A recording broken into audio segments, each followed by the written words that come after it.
Okay, so we were reading molecular basis of inheritance and today we have to start with a new topic that is the lac operon. Lac operon को हम किसके under पढ़ते हैं?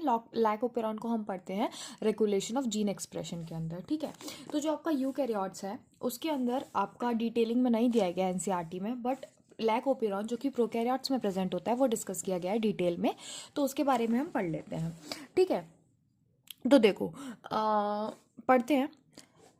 Operon मतलब क्या होता है वो जान लेते हैं पहले. ओपेरॉन मतलब होता है, डेफिनेशन लिखी है मैंने, clusters of gene having a common promoter. देखो यहाँ पे आपके 3 जीन प्रेजेंट है. लैक ओपेरॉन की बात करते हैं अपन, उसके थ्रू समझते हैं definition. Z gene, Y gene और ए जीन. ठीक है, ये 3 जीन आपके प्रेजेंट हैं लैक ओपेरॉन में. तो इन तीनों जीन के लिए क्या होगा? एक कॉमन प्रमोटर होगा. ठीक है, इसी को हम बोलते हैं ओपेरॉन. तो clusters of gene having a common promoter.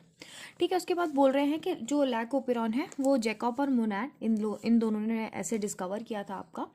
They were first elucidate a transcriptionally regulated system, the lac operon. Here lac refers to lactose. ठीक है, lac operon में lac का मतलब भी पूछा जाता है एग्जाम्स में, तो इसका lac का मतलब क्या है आपका? इधर लैक्टोज है. ठीक है, उसके बाद बोल रहे हैं लैक ओपेरॉन में आपके एक रेगुलेटरी जीन होता है, दैट इज आई जीन. ठीक है, here the I does not refers to as inducer, rather it is derive from the word inhibitor. जो इनहिबिटर जीन होता है, देखो आपका यहाँ पे एक प्रमोटर प्रेजेंट है. प्रमोटर से क्या करेगा? आपका आरएनए पॉलीमरेज आके बाइंड करेगा और आपके ट्रांसक्रिप्शन की प्रोसेस को स्टार्ट करेगा. एक आई जीन प्रेजेंट होता है जिसको हम बोलते हैं इनहिबिटर जीन. इनहिबिटर जीन आपका रेगुलेटरी जीन होता है. ठीक है, इनहिबिटर जीन से आपका एक रिप्रेसर एमआरएनए बनेगा, उससे आपका एक रिप्रेसर प्रोटीन बनेगा, और रिप्रेसर प्रोटीन यदि एमआरएनए ये आपका ऑपरेटर एक सीक्वेंस होता है उससे जाके यदि बाइंड कर जाता है, तो ये जो 3 जीन है आपके, जेड जीन, वाई जीन और ए जीन, ये खुद को एक्सप्रेस नहीं करते हैं. ठीक है, पढ़ते हैं आगे. The lac operon consist of the regulatory gene. Regulatory gene किसको बोला है? आपके आई जीन को बोला है. ठीक है, उसके बाद बोल रहे हैं 3 स्ट्रक्चरल जीन्स. ये जो मैंने आपको 3 जीन्स में आपको जो बार बार बता रही हूँ, जेड जीन, वाई जीन और ए जीन, इनको हम क्या बोलते हैं? स्ट्रक्चरल जीन बोलते हैं.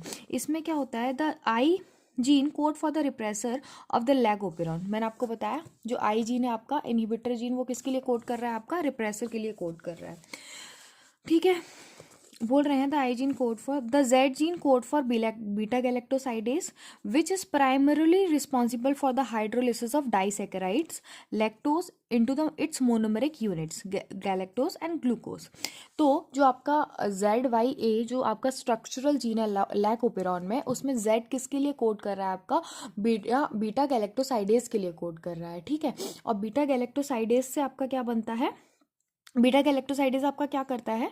वो आपका लैक्टोज को तोड़ देता है गैलेक्टोज और ग्लूकोज के अंदर. ठीक है, उसके बाद बोल रहे हैं the A gene code for transacetylase. Hence all the Y gene हमने छोड़ दिया. वाई जीन किसके लिए कोड करता है? परमिएज के लिए कोड करता है. परमिएज क्या करेगा? आपका जो बीटा गैलेक्टोसाइडेज की परमिबिलिटी को इंक्रीज कर देगा. और आपका ए जीन कोड करता है ट्रांस एसिटाइलेज के लिए. Hence all the 3 gene product in the lac operon are required for the metabolism of lactose. तो लैक्टोज के मेटाबॉलिज्म के लिए आपके तीनों ही जीन्स रिक्वायर्ड हैं. कौन कौन से? जेड जीन, वाई जीन और ए जीन. ठीक है, in the most of the other operons as well the gene present in the operon are needed together to function in the same or related metabolic pathway. तो आपकी जो और भी operon यदि आप पढ़ोगे उसमें भी जो ग्रुप ऑफ जीन्स प्रेजेंट होंगे वो टुगेदरली रिक्वायर्ड होंगे फॉर एनी पर्टिकुलर फंक्शन.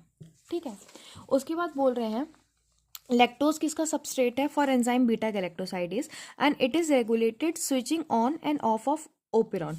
तो ओपेरॉन की स्विचिंग ऑफ या फिर स्विच ऑन रहेगा ओपेरॉन या स्विच ऑफ रहेगा ओपेरॉन, उसके लिए भी आपका लैक्टोज रिस्पॉन्सिबल है. कैसे? क्योंकि वो इंड्यूसर की तरह काम करता है. Hence it is termed as inducer. देखो मैं आपको डायग्राम के थ्रू एक्सप्लेन कर देती हूँ.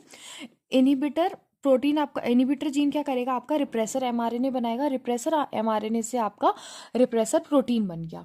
लेकिन यदि रिप्रेसर प्रोटीन से आके इंड्यूसर बाइंड कर जाएगा, लैक्टोज बाइंड कर जाएगा, तो क्या होगा? आपका ये इनएक्टिव हो जाएगा रिप्रेसर. ठीक है, रिप्रेसर यदि आपका इनएक्टिव हो गया तो जो आपकी जो स्ट्रक्चरल जीन्स हैं ये खुद को क्या करेंगे, एक्सप्रेस करेंगे। लाइक mRNA बनेगा आपका, ट्रांसक्रिप्शन भी होगा और ट्रांसलेशन भी होगा। किसके प्रेजेंस में? In the presence of inducer, क्योंकि फिर इंड्यूसर रिप्रेसर को काम नहीं करने देगा। लेकिन यदि आपका इंड्यूसर एब्सेंट है, मतलब यदि सेल के अंदर लैक्टोज नहीं प्रेजेंट है, अब यदि लैक्टोज एब्सेंट है तो हमें बीटा गैलेक्टोसाइडेज भी नहीं चाहिए ना।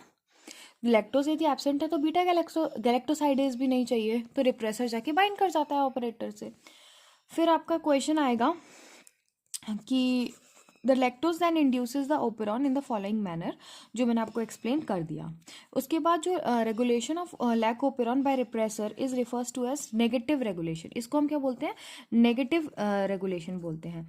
और जो पॉजिटिव भी होता है आपका रेगुलेशन, लेकिन ये हमारे डिस्कशन के बियॉन्ड है। ठीक है, अभी फिर हम नेक्स्ट टॉपिक पढ़ेंगे, ह्यूमन जीनोम प्रोजेक्ट।